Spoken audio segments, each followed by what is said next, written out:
we tutuukidde ku lutindo lw'e Karuma ng'abasajja bano baatandise dda ku ddimu ly'okusimula koolaasi era nga wateereddwawo n'emisanvu egiziyiza ebidduka okweyongerayo. Mmotoka ezibadde zoolekera Kampala zigaaniddwa okweyongerayo nga mwe muli n'eno ebadde esaabaza Muhammad Muhire abadde ayolekera ekibuga Kampala n'oluvannyuma yeeyongereyo e Masaka gy'abadde agenda okwetaba mu kuziika taata wa mukwano gwe.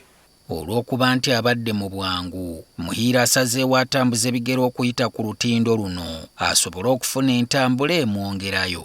There is another route that goes through the national park, but it's a very long route. So for us, like me, who has been caught up by time, I could not wait to go by that route.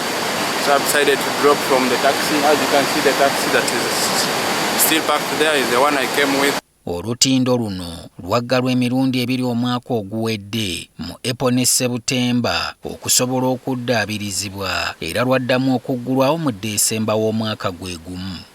Okuva olwo okutuuka olwaleero lubadde lumaze emyezi kumpi ena nga luyitako mmotoka. Aba minisitule y'ebyenguudo bakakasizza ekyokuddamu okuggala olutindo luno era ne batubuulira lwaki bakikoze. Bwembanga mujjukira bwe twali tugenda mu Christmas mu 2024 waliwo emirimu egyali gikoleddwako ku bridge naye ng'ate emirimu egyo tejaggwa. So ekyaleetera emirimu egyo obutaggwa nti waliwo obuntu obwali bwetaagisibwa ze bayita expansion joints ezaali zeetaagisibwa okumaliriza omulimu nga mu ggwanga teziriimu ate nga ne gye ziva zijja kutwalako obudde. Kakati baazireese zaatuuse mu ggwanga zibadde zajja naye era minisita nga bwe yagamba abantu yali ayagala abaana basooke baddeyo ku ssomero tuwe nga gavumenti tuwe abazadde obudde okuzzaayo abaana ku masomero tulyoke tutandika okukola omulimu.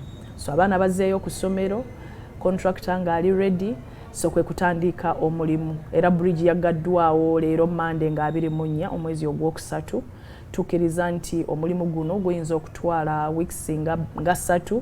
Abakulembeze mu kitundu kino basabye gavumenti eyanguyirizeeko omulimu gw'okuddaabiriza olutindo kubanga emirimu gy'abatuuze baabwe gyolekeddwa okutaataaganyizibwa. We are calling upon government to make sure that the time frame for the closure is maintained. If it is 1 month, then let them maintain 1 month. But I would also appeal to the Minister of Works that in this scenario where the Karoma is going to be closed, you prioritize the grading of Dokolo and Molatar so that it is the transport.